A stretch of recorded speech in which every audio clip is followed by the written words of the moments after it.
You may have known before you went to bed that President Obama is going to get another 4 years as the President of the United States. Right now, we're back with former GOP presidential candidate himself, Herman Cain. Now, Herman was saying that we could be stuck in gridlock, basically, for the next 4 years because we have President Obama returning and we have the same control in the House and the Senate.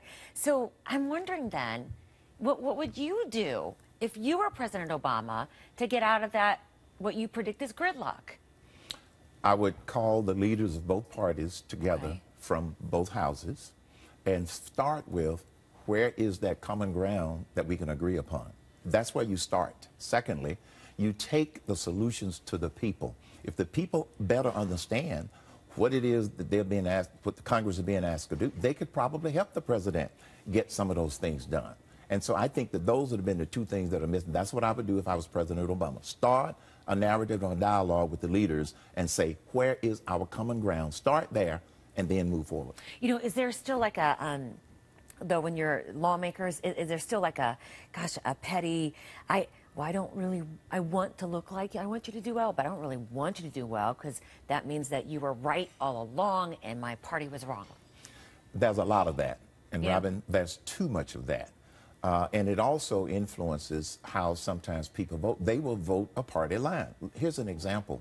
Ben Nelson, Senator Ben Nelson, didn't even run for re-election because when he voted for Obamacare, the state of Nebraska, where I used to live, they basically went bonkers because they didn't agree with his vote. He did it along party lines. So too much voting along party lines, number one, and too much, well, I don't want to make you look too good because it might hurt us in the next election. That's what's got to stop, and it's only going to stop when the American people start putting more pressure on Congress, their congressperson, their senator on a regular basis.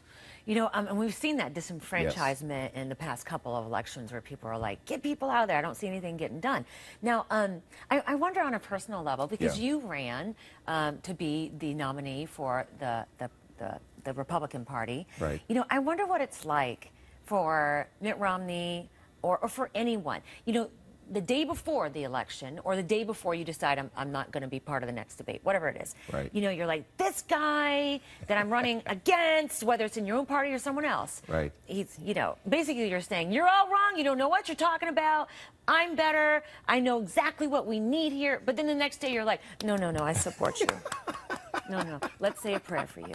Let's kiss, hug, and make up. Yeah. Right? How do you do that personally within 24 hours, you know? Well, it means that the person that didn't win is putting country above personal objective.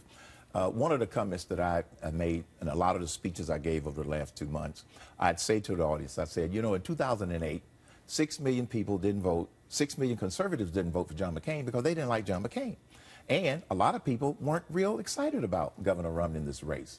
And my comment is, and I've heard people say this, well, I'm not excited about Governor Romney because my favorite candidate didn't get the nomination. My response is, mine didn't either. Me. But I got over it, okay? Had to pull up your big boy britches. That's right. Get over it and focus on what's important. And I think the graciousness that Governor Romney showed is that he really does want this country to move in the right direction, and he's basically been very gracious in saying what I can do to help. You put love of country above party and all of the other labels. So in 4 years, are you going to put love of country above your radio work?